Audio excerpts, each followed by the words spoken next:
ஜெயலலிதா கிட்ட அடம் பிடிச்சு ஜெயிக்க முடியுமா என்ன? தன்னோட நிலைப்பாட்டுல எப்போதும் உறுதியா இருந்த மறைந்த புரட்சி தலைவி ஜெயலலிதா கூட நடிக்கிறது யாரா இருந்தாலும் தனக்கு ஒரு விஷயம் சரிப்பட்டு வராதுன்னு தோணுச்சுன்னா யாரு கன்வின்ஸ் பண்ணாலும் செய்ய மாட்டாங்க. அதுவே தன்னோட முடிவை யாராவது சரியில்லைன்னு உரிய காரணத்தோட விளக்கினா மன்னிப்பு கேட்கறதோட தன் முடிவையும் மாத்திப்பாங்க. இந்த நிலையில ஒரு இன்டர்வியூல குட்டி பத்மினி பேசும்போது ஸ்ரீ ராமகிருஷ்ண விஜயமு படத்துல என்.டி. ராமராவ், ஜெயலலிதா, ஜமுனா நடிச்சு இருந்தாங்க. நான் பக்கத்து ஸ்டுடியோல ஷூட்டிங்ல இருந்தேன். அப்போ ஒரு சீன்ல ஜமுனா ரிஹர்சல் வேணும்னு கேட்க ஜெயலலிதா ரிஹர்சல் வேண்டாம், டேக் போகலாம்னு சொன்னாங்க.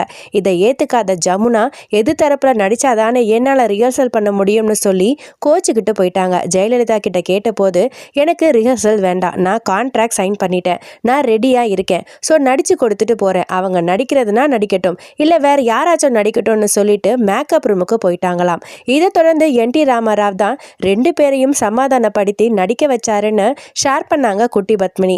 பர்ஃபெக்ஷனுக்கு பெயர் போன ஜெயலலிதாவுக்கு ரிஹர்சல் எல்லாம் எதுக்குப்பா?